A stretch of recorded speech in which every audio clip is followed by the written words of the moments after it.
আরজিকর আন্দোলনে নেতৃত্বে থাকা জুনিয়র ডাক্তারদের সংগঠনে দুই মত। West Bengal junior doctors front ছাড়লেন অনিকেত মাহাতো। সংগঠনের ট্রাস্টের কমিটি গঠন নিয়ে বিবাদ, আর তার জেরেই ট্রাস্টের সভাপতি পদ থেকে ইস্তফা অনিকেতের। আন্দোলনের আর এক মুখ আশফাকুল্লাহ নাইয়ার পাল্টা দাবি করেছেন যে কোনো একজনের জন্য আন্দোলন ডানা বাঁধে না। আমি পরিষ্কারভাবে আমার পদত্যাগে জানিয়েছি যে কেন এটা বেআইনি এবং কেন এটা অগণতান্ত্রিক। পদত্যাগ করার যে সিদ্ধান্তটা আচানক, এটা আমরা হতাশ হয়েছি এবং আমরা অবাক হয়েছি। শুধুমাত্র একজন ব্যক্তি তো কোনো আন্দোলনও গড়ে তুলতে পারে না, একজন ব্যক্তি কোনো ট্রাস্ট ফরমেশনও করতে পারে না। 2024-এর অগস্ট আরজিকর হাসপাতালে চিকিৎসককে ধর্ষণ করে খুন। আন্দোলনে নামেন জুনিয়র ডাক্তাররা। সেই আন্দোলনে প্রথম সারিতে দেখা গিয়েছিল অনিকেত মাহাতো, আশফাকুল্লাহ নাইয়া, দেবাশিস হালদারদের। পরে তাঁরাই তৈরি করেন West Bengal junior doctors front. এই সংগঠনের ট্রাস্টের সভাপতি পদ থেকে ইস্তফা দিলেন অনিকেত মাহাতো। বৃহস্পতিবার সোশ্যাল মিডিয়ায় লেখেন,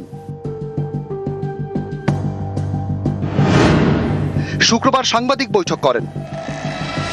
আমি পরিষ্কারভাবে আমার পদত্যাগে জানিয়েছি যে কেন এটা বেআইনি এবং কেন এটা অগণতান্ত্রিক। ট্রাস্টের যে ডিড আছে, নতুন যে কমিটি তৈরি হতে পারে, দ্বিমতের জায়গা কোথায়? আমাদের যে ট্রাস্ট আছে, সেই ট্রাস্টের যে ডিড, সেই ডিডের মধ্যে এই এক্সিকিউটিভ কমিটিকে ইনকর্পোরেট করা প্রয়োজন। যদি আমরা ইনকর্পোরেট না করি তাহলে সত্যিকারের তাকে এম্পাওয়ার করা হয় না। আইনি পরামর্শ নিয়ে, আইনি সহায়তা নিয়ে যা করণীয় সেটা করা উচিত বলে আমি মনে করি। অভয়ার ন্যায় বিচারের লড়াইয়ের জায়গা থেকে এই সংগঠন তৈরি হয়েছিল। তাদের প্রত্যেকের মতামত নেওয়া প্রয়োজন।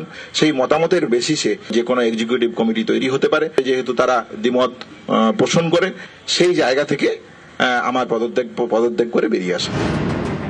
অনিকেতের পদত্যাগে সংগঠনের মধ্যে এখন দুই মত। একদিকে মুখ খুললেন অনিকেত, অন্যদিকে সরব আন্দোলনের আরেক মুখ আশফাকুল্লাহ নাইয়া। পদত্যাগ করার যে সিদ্ধান্তটা আচানক, এটা আমরা হতাশ হয়েছি এবং আমরা অবাক হয়েছি। শুধুমাত্র একজন ব্যক্তি তো কোনো আন্দোলনও গড়ে তুলতে পারে না, একজন ব্যক্তি কোনো ট্রাস্ট ফরমেশনও করতে পারে না। পরবর্তী পদক্ষেপে অবশ্যই আইনি পরামর্শ নিয়ে এই ট্রাস্ট কিভাবে নতুন করে ফরমেশন করা যায়, কিভাবে ইনকর্পোরেট করা যায়, সেটা নিয়ে আমরা আলোচনা করব। যে নীতি, যে আদর্শ নিয়ে যে জায়গা থেকে আমরা শুরু করার চেষ্টা করেছিলাম, আমার মনে হয় সেটা এখনো পর্যন্ত অটুট থাকবে।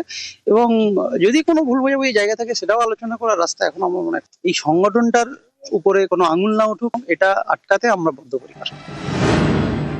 আরজিকরের ঘটনার পর রাজ্যের 26টি মেডিকেল কলেজের প্রতিনিধিদের নিয়ে তৈরি হয় West Bengal junior doctors front. পরে তৈরি হয় বোর্ড অব ট্রাস্ট। তাতে ছিলেন অনিকেত মাহাতো সহ 5 জন। সম্প্রতি ভোটের মাধ্যমে সংগঠনের একটি কার্যকরী কমিটি গঠনের সিদ্ধান্ত হয়। এখানেই আপত্তি তোলেন অনিকেত। তারপর সংগঠনের ট্রাস্টের সভাপতি পদ থেকে ইস্তফা দেন। তবে কি আরজিকর আন্দোলনে নেতৃত্বে থাকা জুনিয়র ডাক্তারদের সংগঠনে ফাটল? নিউজ 18 বাংলা।